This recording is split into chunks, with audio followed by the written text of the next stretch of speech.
Queridos irmãos, há cerca de 8 semanas nós temos, aos domingos à noite, a equipe pastoral feito uma exposição dos 10 mandamentos.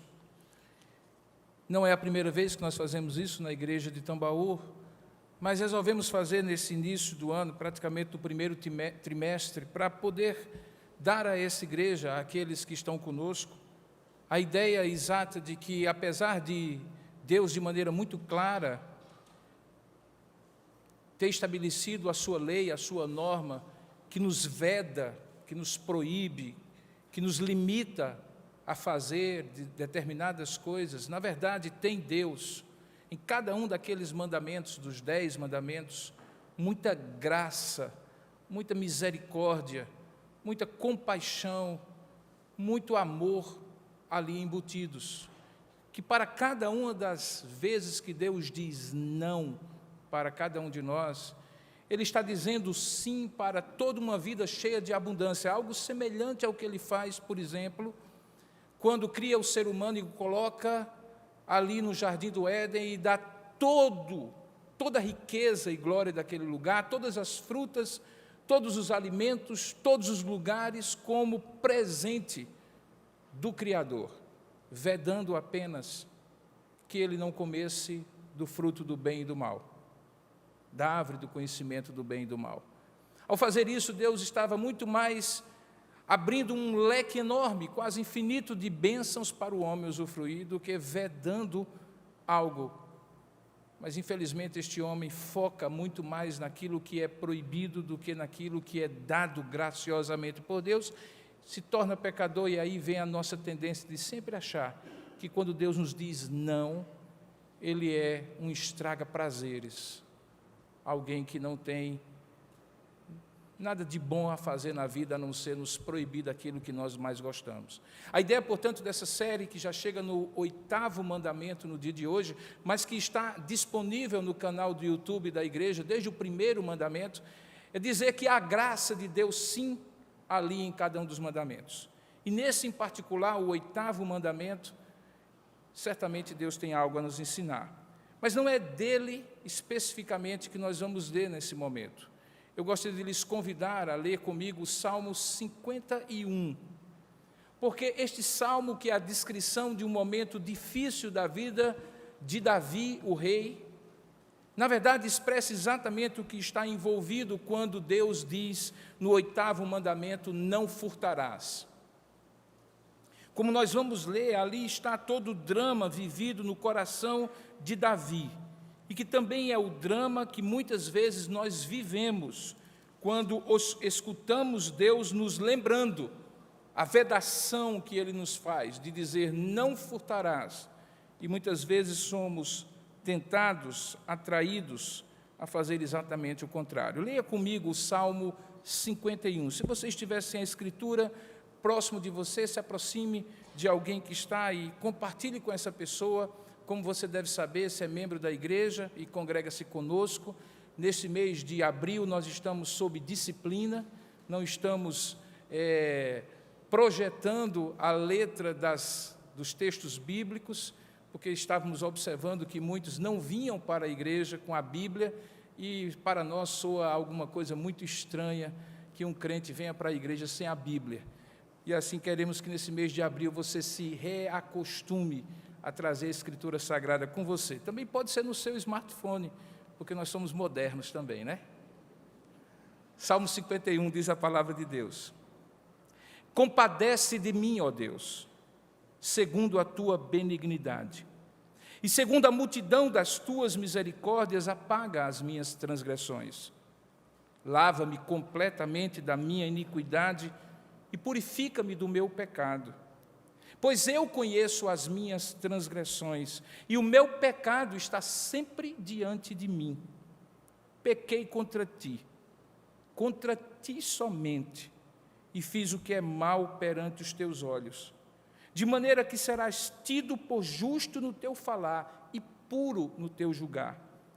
Eu nasci na iniquidade, e em pecado me concebeu minha mãe. Eis que tu te comprases na verdade no íntimo, e no recôndito me fazes conhecer a sabedoria. purifica-me com esopo e ficarei limpo. Lava-me e ficarei mais alvo que a neve. Faze-me ouvir júbilo e alegria, para que exultem os ossos que esmagaste. Esconde o rosto dos meus pecados e apaga todas as minhas iniquidades. Cria em mim, ó Deus, um coração puro e renova dentro de mim um espírito inabalável. Não me repulses da tua presença, nem me retires o teu Santo Espírito.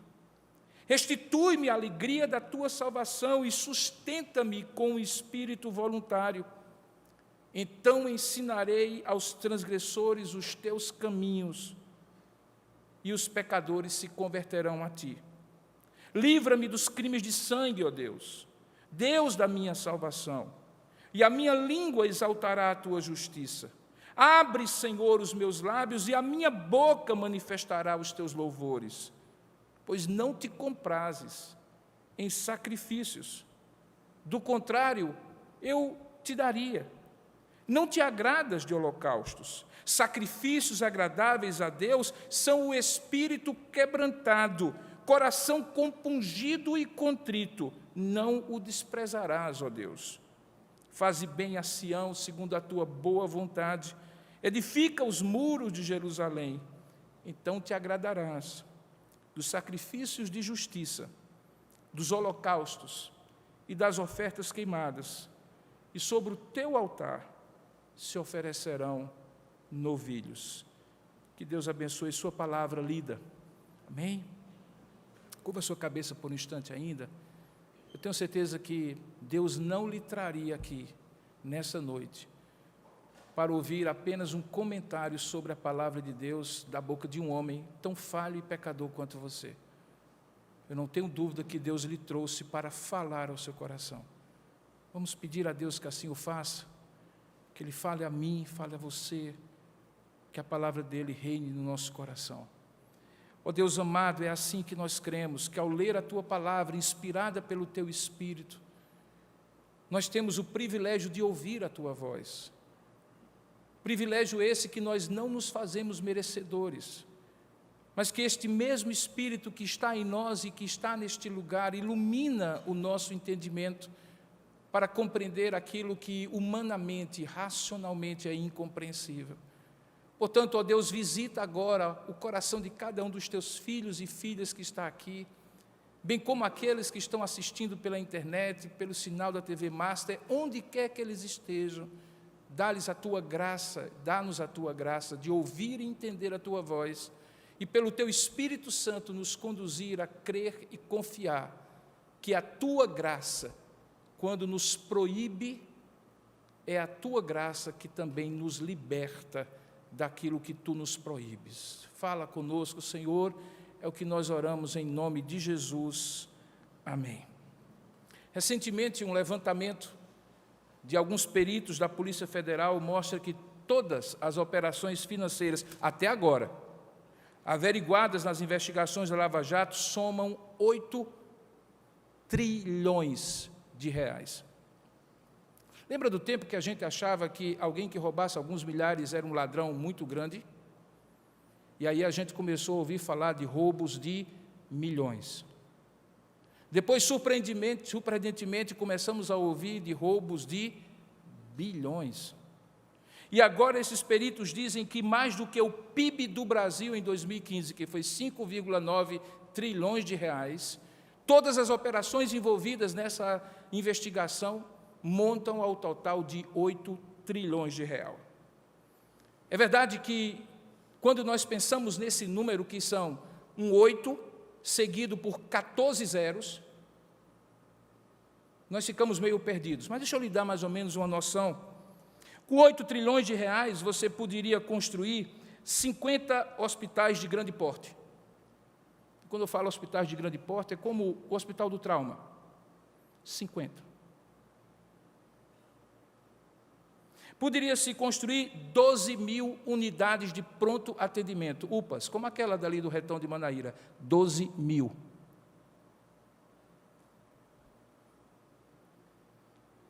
Ou então você poderia comprar 200 mil ambulâncias do SAMU. 200 mil.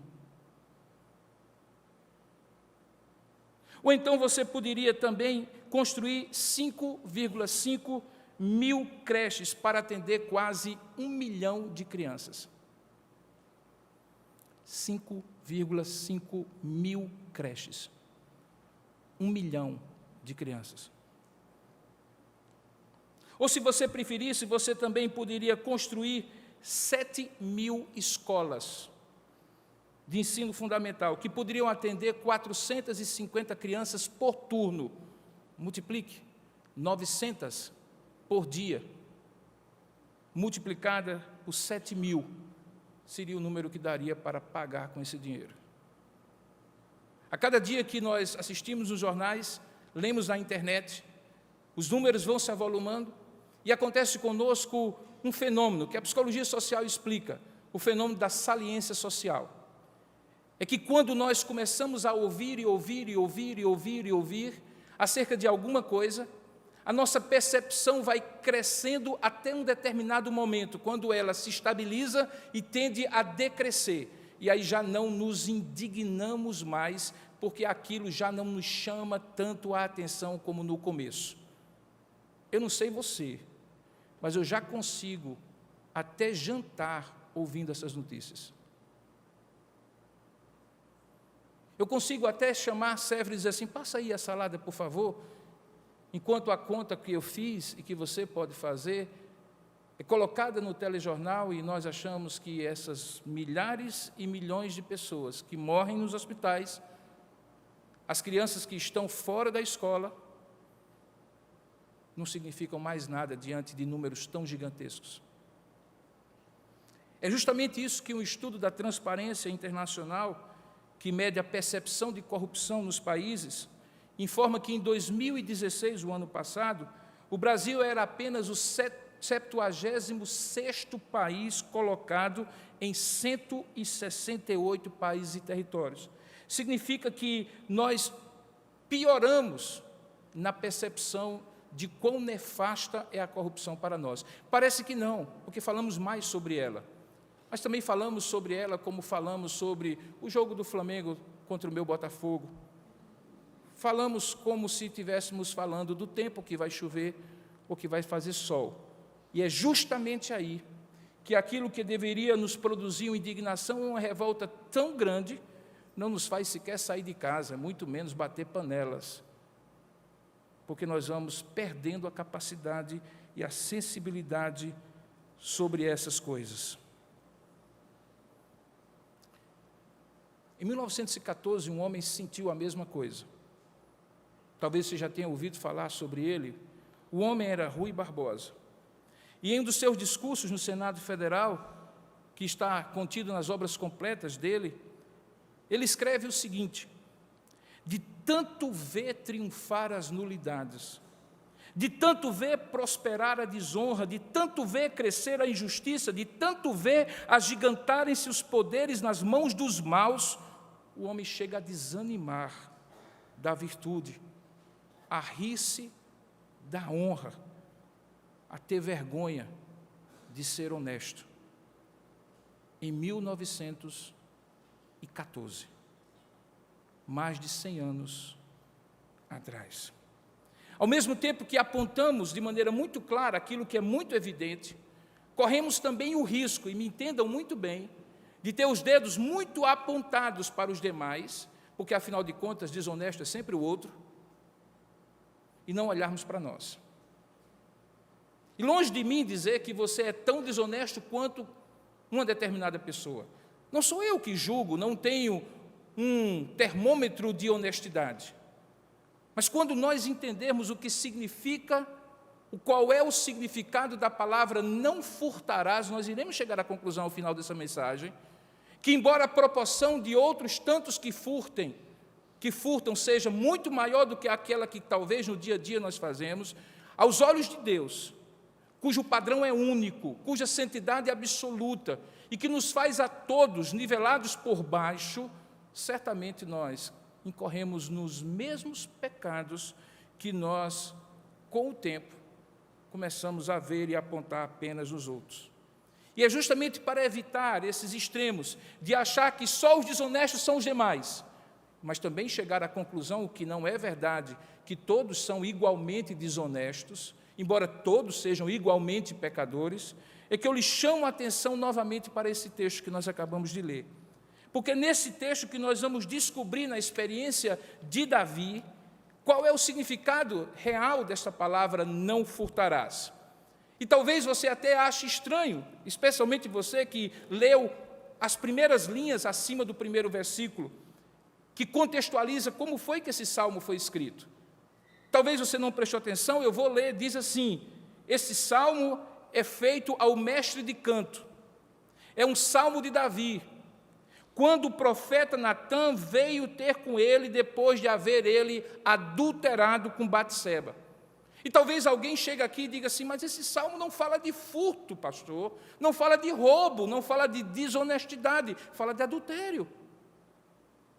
Foi domingo passado, pastor, o senhor está atrasado, é o 7º e não o 8º mandamento. Mas quando você dá uma olhadinha, você percebe que, na verdade, nenhum pecado caminha sozinho pelas veredas do nosso coração, queridos irmãos e amigos. Miséria espiritual detesta solidão, e por isso sempre um abismo vai chamando a outro. Davi não apenas adulterou com Batseba, ele cometeu outros delitos, ele mentiu, ele matou, ele furtou, ele cobiçou, ele deu falso testemunho, e em última instância, ele cometeu o pecado que a todos nós assedia. Ele colocou o seu eu, o seu desejo, acima do próprio Deus. E, portanto, criou um Deus acima do próprio Deus.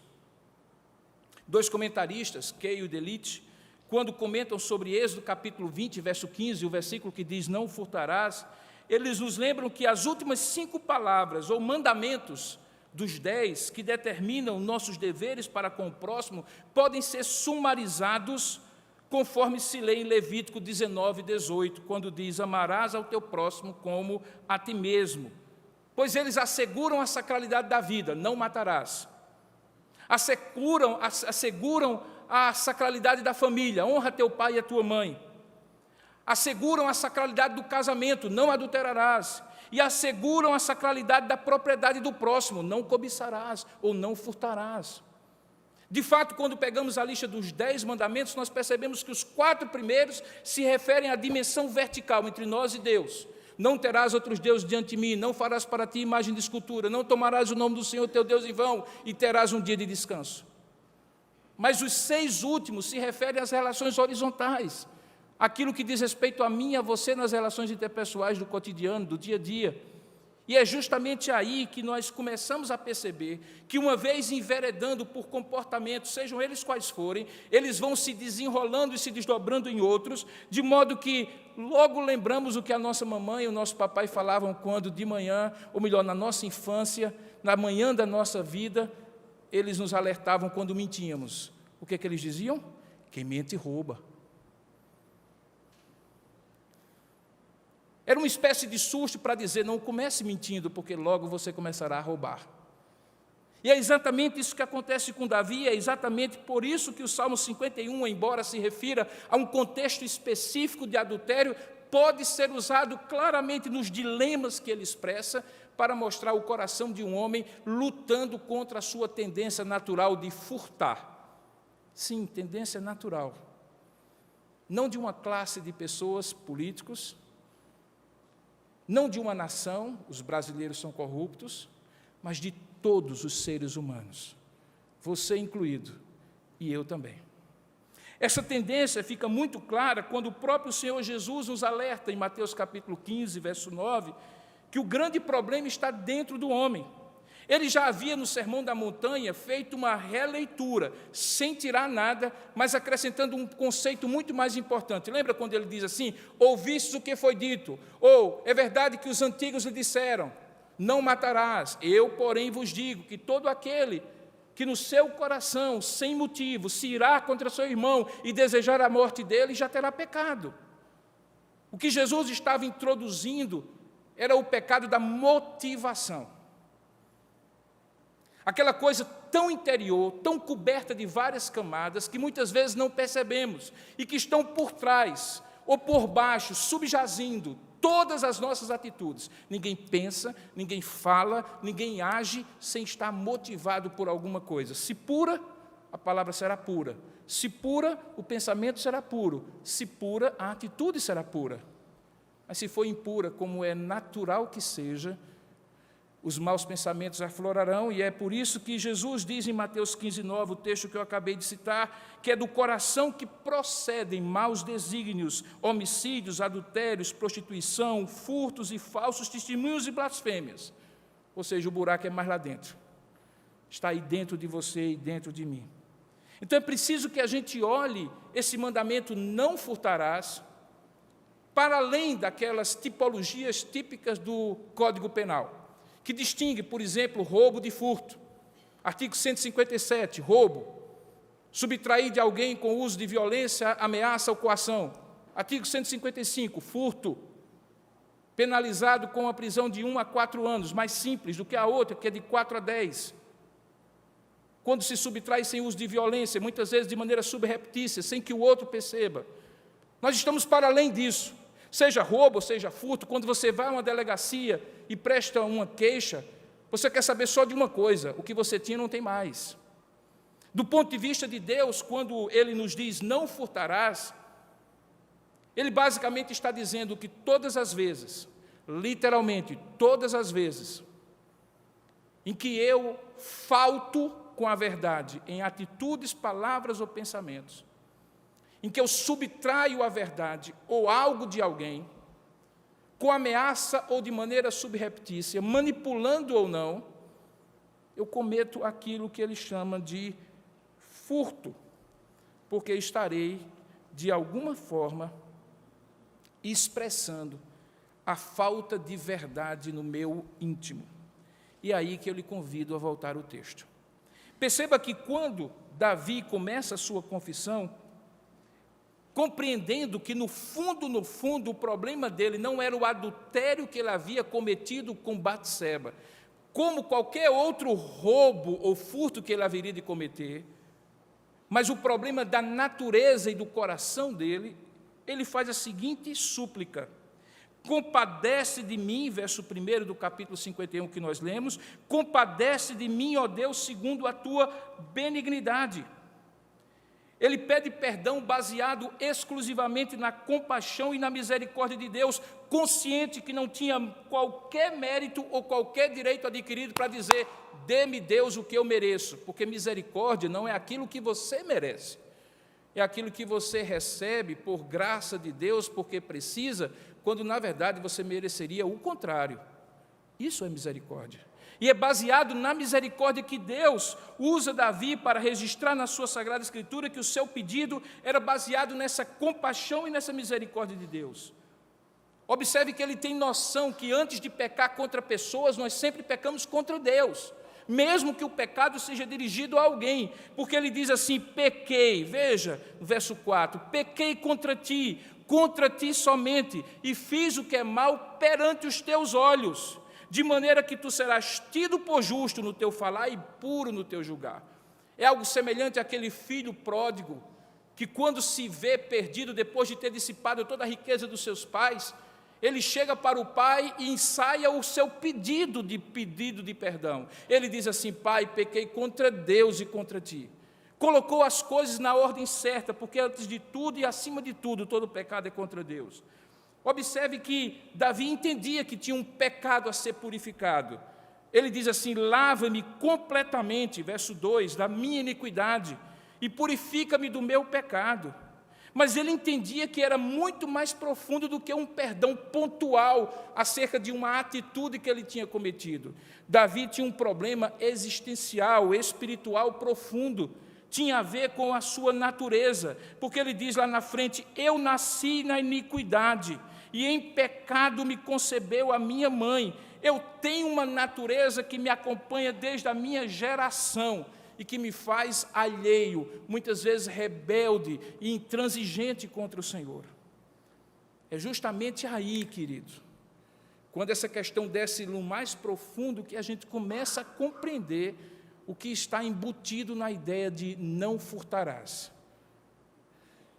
para compreender isso, é tão importante que nós entendamos o contexto do que ele diz nesse salmo. Veja que em determinado momento, no verso 6, que na verdade é o centro do salmo, é a mensagem central do salmo, ele diz assim: eis que tu tens prazer, eis que te comprazes, na verdade, no íntimo, e no recôndito me fazes conhecer a sabedoria. O que é essa verdade no íntimo? É a honestidade que a gente tem quando ninguém está vendo, só Deus. Verdade no íntimo é o que a gente é ou não é. Não depende de convenções, de punições externas, não depende de bom comportamento, não depende da imagem e da percepção das outras pessoas sobre nós, é aquilo que nós fazemos no escuro, quando ninguém pode perceber. Ele diz assim: é disso que Deus se agrada. Deus vai no mais profundo do nosso coração. Enquanto os outros veem comportamentos, ele vê motivação. Daí porque o tema dessa mensagem bem poderia ser, e de fato é, a honestidade como a verdade no íntimo diante de Deus.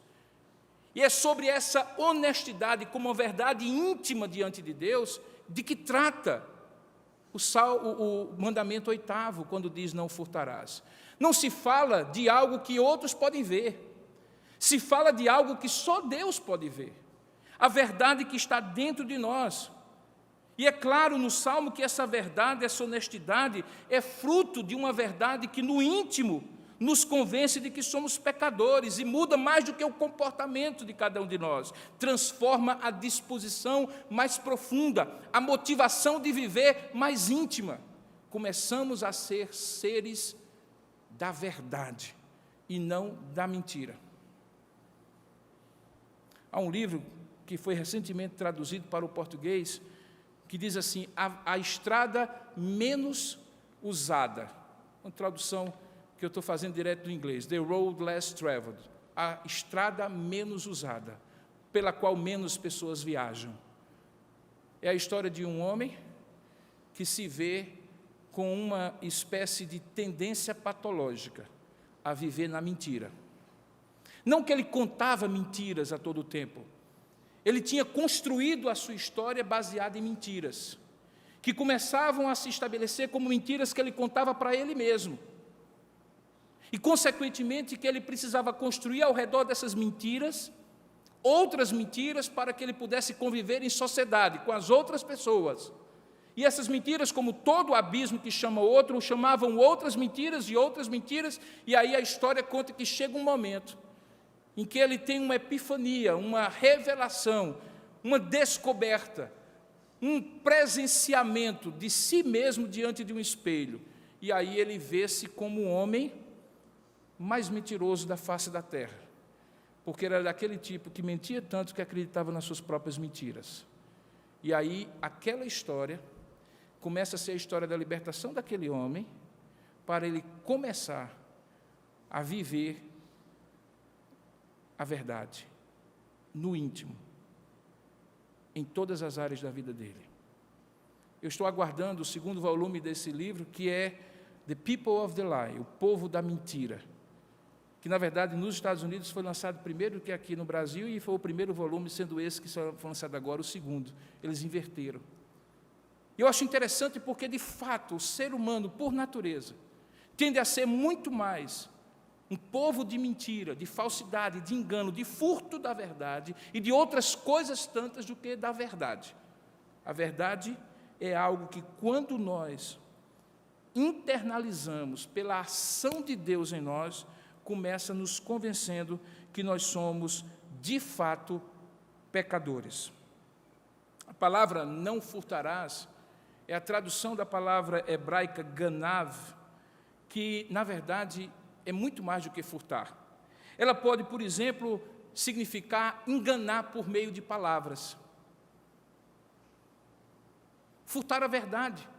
Ou como nós dizemos de maneira eufemística, quando não queremos dizer que o sujeito está mentindo, você faltou com a verdade. E que, na verdade, é mentira. E que é um furto, porque eu estou tirando da pessoa o direito de saber a verdade. Eu estou roubando dele a verdade. Essa palavra ganave pode ser também usada para alguns dos crimes mais hediondos, que a lei de Moisés, muito tempo antes do que os códigos penais modernos, já estabelecia como crimes hediondos, passíveis de pena de capital, de pena de morte. Por exemplo, sequestrar alguém. Sequestrar alguém é ganave em hebraico. É tirar de uma mãe, de um pai, de um filho, de uma família, a presença física de outra pessoa. A coisa mais hedionda do que isso.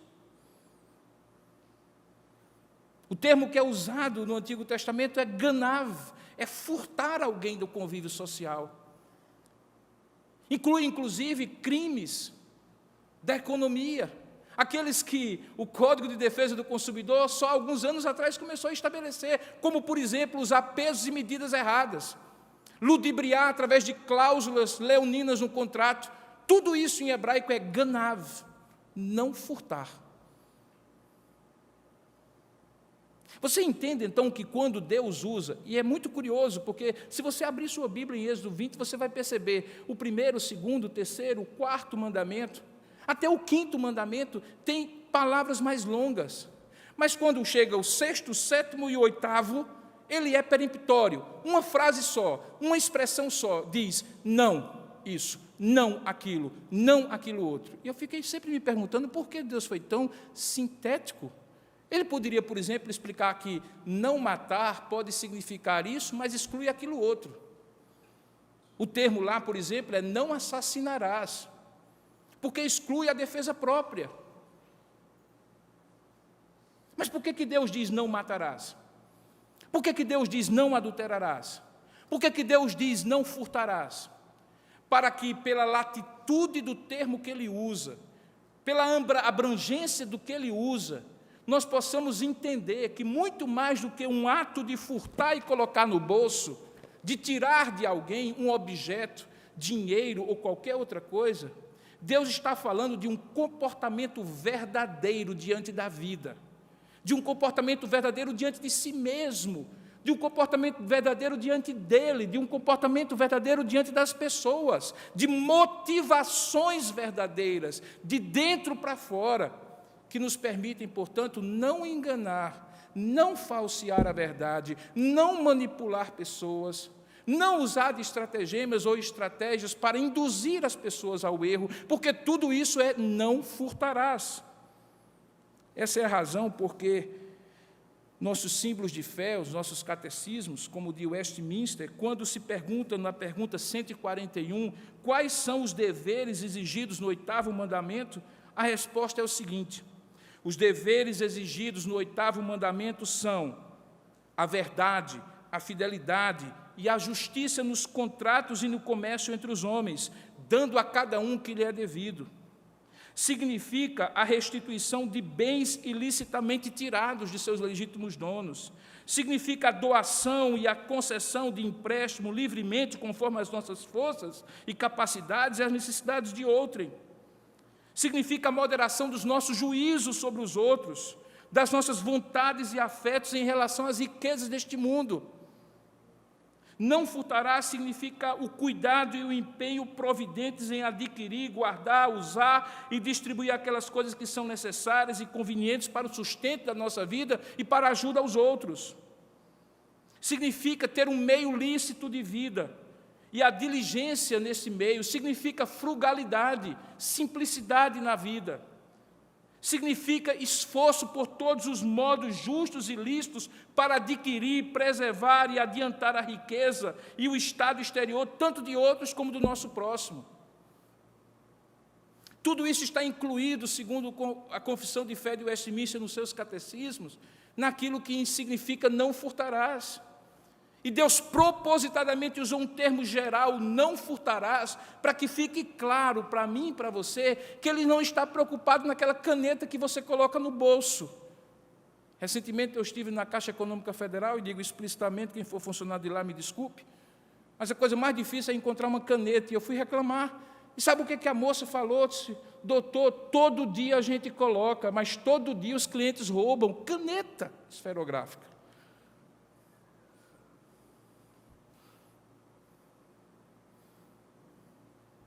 Certamente Deus está preocupado com as canetas esferográficas que nós colocamos no bolso, que não são nossas, mas que nós acabamos de pagar, sabia? Porque aquelas taxas bancárias aumentam quando eu roubo a caneta que não é minha. E o banco, obviamente, que não é uma obra de caridade, cobra de mim e de você como cliente. Mas Deus está muito mais preocupado do que sobre canetas. Ele está preocupado sobre motivações de enganar, de trapacear. Recentemente eu tive uma experiência de acompanhar uma pessoa que estava vendendo um carro, um irmão aqui da nossa igreja. E ele ficou no dilema se consertava o carro que tinha alguns defeitos e vendia para tentar adquirir um preço melhor, ou se ele vendia do jeito que estava. E eu, como estava com ele, ele então disse: pastor, o senhor poderia me acompanhar, porque eu vou fechar um negócio com a pessoa. E o valor era X, eu não me recordo exatamente o valor. E aí o rapaz disse: mas está tão barato. Eu disse: é porque ele tem alguns problemas. Ele está quase batendo o motor. Aí eu comecei a olhar para o sujeito. Eu disse assim: bom, esse cara não vai querer esse carro. Você quer vender um carro e diz assim: olha, está barato porque ele está quase batendo o motor, já está saindo fumaça branca pelo cano de escape. Talvez eu e você disséssemos assim: olha, ele tem uns pequenos defeitos, mas ser tão flagrante, tão contraproducente, contra si mesmo, estabelecer uma verdade desse ponto, que eu apostei na minha incredulidade que ele não vendia aquele carro. Fiquei só olhando a marmota acontecer. Pois, meus irmãos, talvez porque eu estava a preparar essa mensagem para vocês, não é que o cara comprou, e não é que ele pagou à vista, e não é que ele disse ao sujeito, pela sua honestidade, de você ter dito os defeitos do carro, eu confio que só tem esses mesmo, porque ninguém diria que o motor está batendo e ainda teria outros defeitos para esconder. Queridos, é incrível como nós achamos que isso é alguma coisa absurda, você dizer os defeitos de um objeto que você está vendendo. Mas lembre que quando nós não o fazemos, nós estamos induzindo a pessoa ao erro. Eu sei que você vai dizer assim: ele que descubra. Ok, se você não soubesse. Mas sabendo, a lei diz que se alguém soubesse de alguma condição precária, em algum negócio que deveria fazer, deveria não fazer. O nome disso é honestidade. O nome disso é não furtar. O nome disso é não enganar. O nome disso é ser verdadeiro no íntimo, porque como é possível que nós passemos o dia todo atrás de algum otário para dar um trambique e depois vamos repousar a nossa cabeça, e mais do que isso, agradecer a Deus pelo dia e pedir que Ele nos guarde à noite, quando tomamos o dinheiro de alguém por conta de uma manipulação da verdade que fizemos? Será que Deus não está vendo? Quem mente rouba.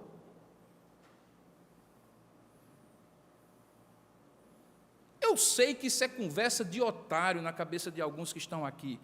Esse pastor é maluco. Mas é esse tipo de maluquice que Deus traduz na sua palavra como verdade no íntimo. É aquela verdade que nos permite dormir em paz. Não vamos ganhar todo o dinheiro que o desonesto ganha. Não vamos ficar ricos como alguns ficam, mas iremos dormir em paz, diante de Deus e diante dos homens.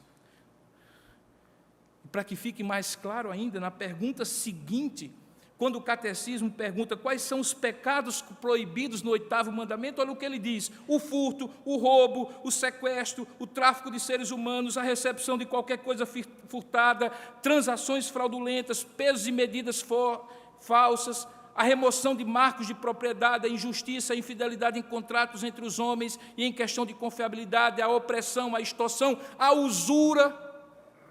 Recentemente eu ouvi o ministro da Fazenda fazendo uma preleção sobre os benefícios da reforma da Previdência. Eu não vou entrar em política. Mas benefício para quem, cara pálida? Para quem? Se direitos estão sendo subtraídos na metade do jogo.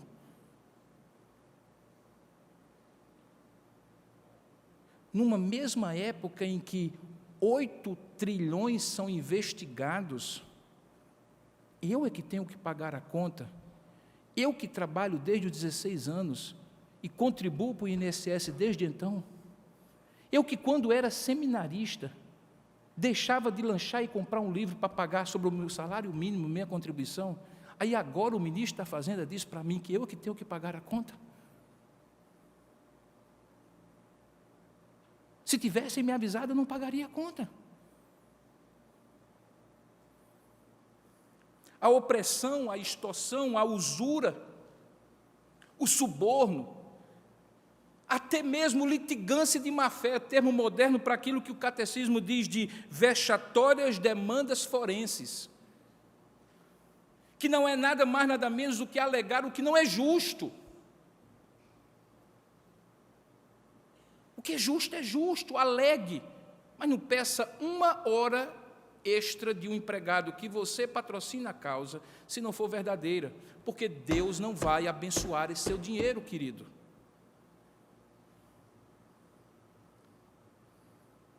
Olha só, crimes contra a economia, o catecismo em 600 e tanto, dizia, a acumulação de gêneros para encarecer o preço.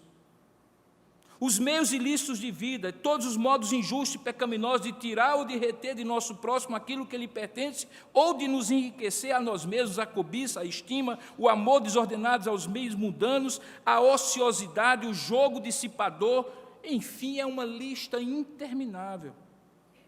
E por que essa lista é interminável?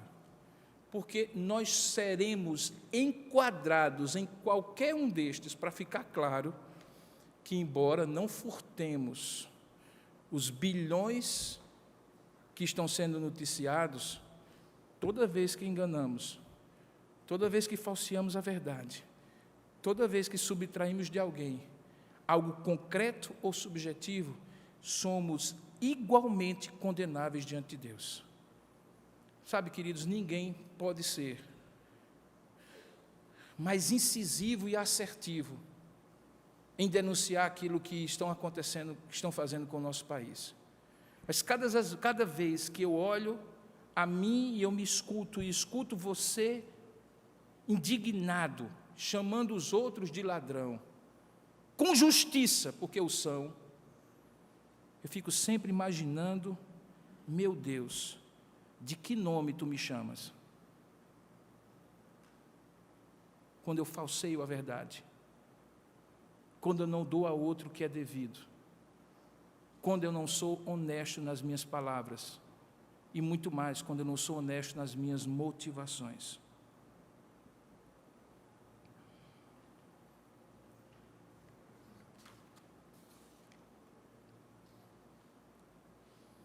Daí porque a solução não é comportamental, não é uma revolução, não é uma mudança de governo, não é uma transformação social. Me perdoem os que têm esperança nessas mudanças feitas de homens para homens. O problema é a natureza humana.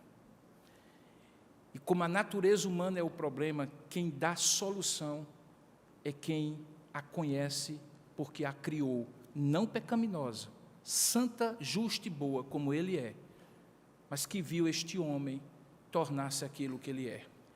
Deus, quando internaliza em nós uma verdade no íntimo, transforma mais do que nosso comportamento, transforma nossas motivações para ser honesto.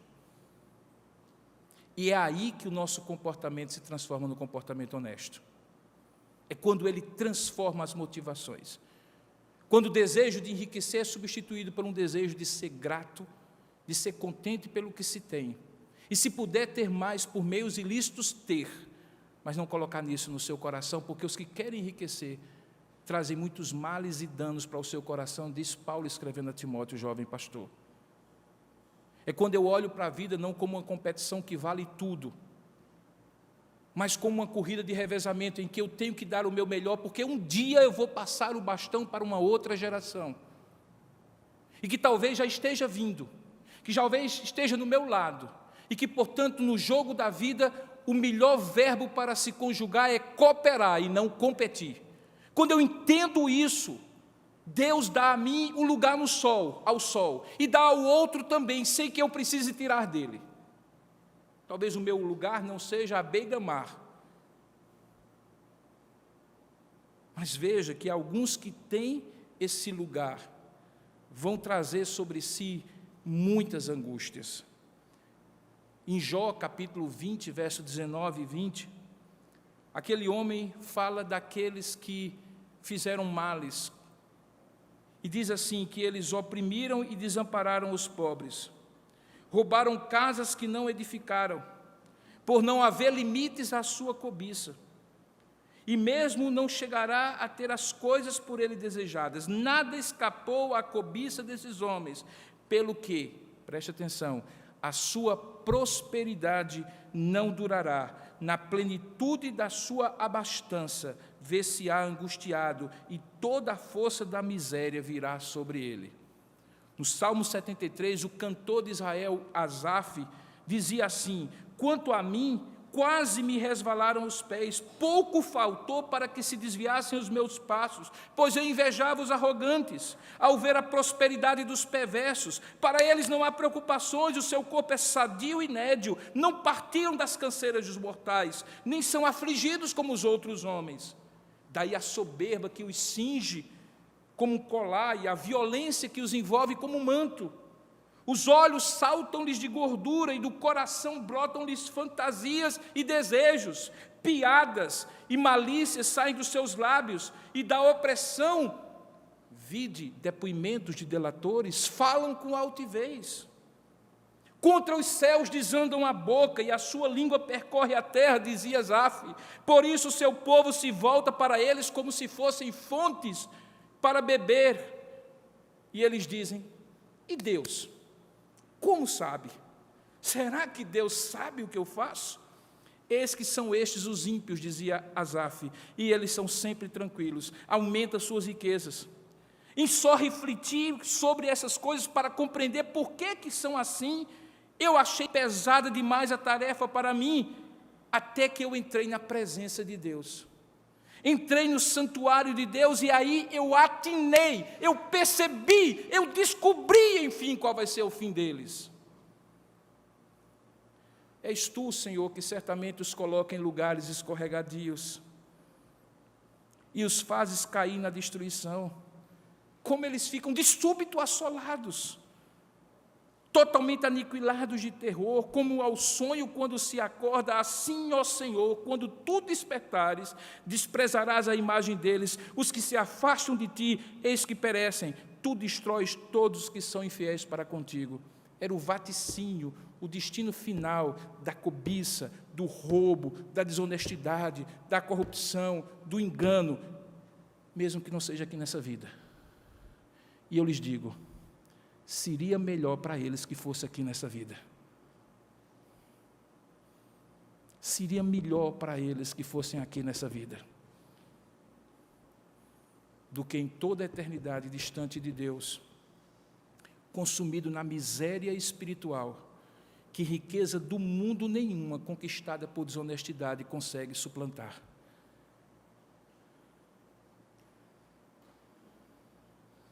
Essa verdade fazia, então, Davi, voltando para o Salmo 51, pedir o que realmente ele precisava. E eis aqui o roteiro para ter um coração honesto, queridos. Eis aqui o roteiro para ter um comportamento honesto na vida, que não tem a ver com punições que a lei humana estabelece para nós, embora sejam necessárias para coibir o mal daqueles que são insensíveis ao temor a Deus. Mas para aqueles que têm temor a Deus como vocês, eis aqui o roteiro. Olha o que o salmista diz a partir do verso 10. Veja que pedidos ele pede, que súplicas ele faz. Ele vai ao âmago da questão e diz assim: Deus, o que eu preciso é que o Senhor crie em mim um coração puro, uma motivação pura. Eu não tenho esse coração. Como diz Jeremias, meu coração é enganoso e desesperadamente corrupto. Mas eu preciso de um coração novo. Eu preciso de um coração puro. Eu preciso não por causa dos homens, não por causa da religião, não por causa da sociedade. Eu preciso porque Tu és puro e eu sou feito à Tua imagem e semelhança. Cria em mim um coração semelhante ao Teu. Uma vez transformado o coração, veja o que acontece. Renova dentro de mim um espírito inabalável. Não me repulses da Tua presença, nem me retires do Teu Santo Espírito. Não me afastes de Ti, porque em Ti eu consigo ser honesto. Longe de Ti, o meu coração me leva às tendas da perversidade, aos caminhos tortuosos, a ser um povo da mentira, do engano, do furto. Querido, a gente não precisa estar aos pés de Deus apenas para fugir do adultério. A gente precisa estar aos pés de Deus para ser honesto, porque fora de Deus o nosso coração nos conduzirá, por mais controle social, por mais boa educação, por mais formação familiar, a sermos desonestos, mesmo que não sejamos desonestos na proporção que nós estamos vendo no jornal, na internet, na televisão. Uma desonestidade que tem a ver com o nosso coração enganoso, tortuoso e manipulador. Não me repulses da Tua presença, verso 11, verso 12, e aí ele diz, restitui-me a alegria, o contentamento com a Tua salvação e sustenta-me com um espírito voluntário. Basicamente, o que ele estava falando era, dar-me um coração puro para que o meu comportamento seja contente e generoso, e aí eu não preciso mentir para ninguém, roubar de ninguém, tirar de ninguém, ambicionar nada que é do outro, porque eu estou feliz em ser o que eu sou, em ter o que eu tenho, porque isso glorifica ao Deus que eu creio.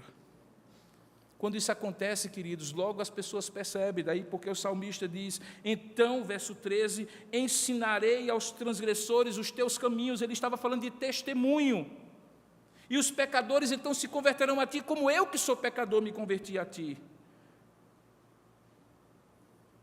Tudo isso decorrente de uma ação de Deus no mais profundo do coração humano.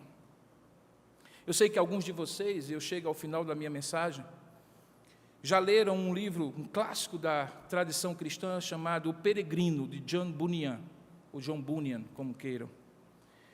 Aquele autor escreveu um outro livro, menos conhecido do que esse, que é Vida e Morte do Senhor Homem Mau. Naquela época, a literatura era uma literatura alegórica. Quem já leu O Peregrino sabe que todos os personagens são chamados de a inveja, o orgulho, a hipocrisia. Era uma forma, naquela época, de caracterizar os personagens, sem deixar sombra de dúvida de quem era, quem não era, quem era preto, quem era branco, quem era certo, quem era errado. E aí ele escreve esse livro. O livro é A Vida e a Morte do Senhor Homem Mau. Nessa alegoria, John Bunyan narra a história de um indivíduo que era, segundo o livro, entre aspas, completamente corrupto, da raiz da cabeça à planta dos pés, desde a sua mocidade. Em sua infância, ele era o cabeça dos pecadores entre as demais crianças. Ele era muito dado a furtar, começando com pequenos atos, como roubar frutas de pomares. E aí eu me lembrei, quando li, dos pés de goiaba, da rua João Moura, em Campina Grande, quando eu pulava um muro para tirar de Dona Lúcia. Ah, Dona Lúcia, me perdoe, era uma travessura infantil, mas que goiaba gostosa. Parece que o senhor homem mau roubava goiabas e gostava de roubar, porque ele continuou roubando. E roubava, e roubava, e roubava, até que em um determinado momento ele conheceu uma jovem, e era uma jovem muito rica, mas não muito bem provida de beleza física. E ele então fez uma conta, diz no livro, em que a riqueza dela compensava toda a feiura da criatura. E então, seguindo os perversos conselhos de seus companheiros ímpios, ele simulou uma religiosidade, porque além de, eventualmente, desprovida de beleza física, ela era uma mulher muito religiosa e rica. Não pela religião, nem pela falta de beleza, mas pela riqueza, aquele homem se apaixonou por ela e pela riqueza dela, dizendo que estava apaixonado pela religiosidade dela. E o livro continua, e é um spoiler do livro, depois você pode ler o final. Chega então ao final de sua vida, e depois de ter dissipado todo o dinheiro de sua esposa piedosa, aquele homem se torna enfermo, em seu corpo e na sua alma. todo o dinheiro que ele havia adquirido se torna um engano e um veneno para ele. Ele começa a desconfiar de tudo e de todos, que é o velho veneno da riqueza, que eu já falei aqui algumas vezes. Quando você não sabe quem é seu amigo, quando você não sabe em quem confiar, quando você não sabe quem lhe ama, quando você não sabe quem quer o seu bem. E aquele homem desconfiado de tudo e de todos começou a se isolar. E a única criatura na face da terra que cuidou daquele homem até o final foi a sua esposa. A coisa mais interessante é que há uma passagem no livro em que ele pergunta para ela, já se ultimando, por que que ela continuava com ele, sabendo que ele fizera tanto mal a ela.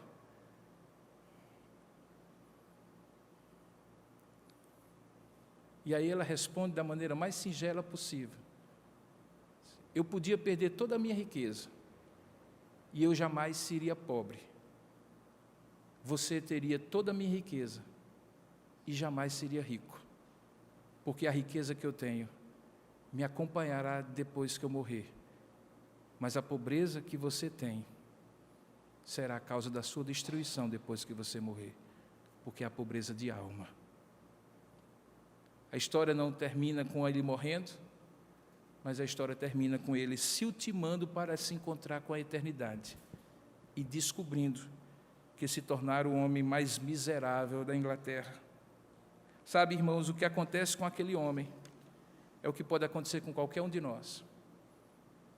Quando roubar um pouquinho, enganar um pouquinho, mentir um pouquinho, manipular um pouquinho, se torna hábito que se enraiza no nosso coração e nos transforma nos maiores mentirosos, maiores enganadores, maiores furtadores da terra.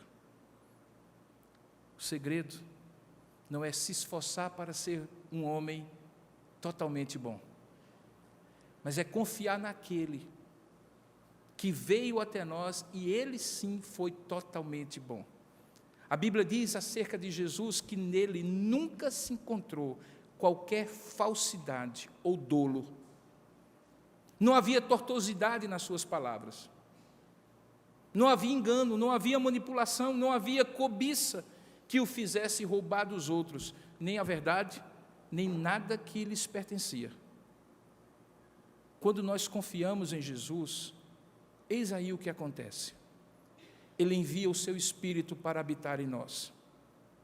E este Espírito Santo, pessoa da Trindade, Deus como Ele, Consolador, habitando em nós, santifica o nosso coração, nos dando bons motivos, boas motivações, coração puro conforme Davi pede, que nos permite ter um exato cumprimento dos nossos deveres. E mesmo quando nós falhamos, não nos deixa enganados, nem enganando a outros. Nos convence para que nos arrependamos e, arrependidos, possamos receber dele o perdão e recomeçar numa vida de honesto proceder. Esta é a solução. Eu sei que talvez você já tenha visto alguns desses homens poderosos dizerem que se converteram a alguma igreja, talvez a alguma igreja, talvez a algum pastor. Alguns talvez até pousam na cadeia com a Bíblia, porque parece que isso comuta um pouco da pena, diminui um pouco da severidade do juiz. Não o julgo. Se eles tiveram realmente um encontro com Jesus, deverão pagar até o último dia na cadeia o crime que cometeram contra os homens, mas pelo menos de um crime eles terão sido perdoados, do crime de no coração furtarem a vida toda, porque este crime Deus perdoa, assim como todos os crimes que nós cometemos, desde que nós possamos orar como o salmista: cria em mim, ó Deus, um coração puro e renova dentro de mim um espírito inabalável. Eis aí a verdade no íntimo que Deus nos dá para que possamos viver um honesto procedimento. Que sejamos dependentes da graça, do poder de Deus, que sejamos capazes de buscar a presença do Senhor Jesus como aquele que purifica nossos motivos, nossas motivações, que nos dá a capacidade de sermos honestos, mesmo que a nossa natureza nos conduza à falsidade, ao engano e à desonestidade. Que Deus nos dê um viver honesto, um reto proceder, que venha de dentro para fora, por causa da presença dEle na nossa vida. Não porque somos melhores, porque não somos, mas porque Ele nos torna uma nova criatura. Que Deus nos abençoe.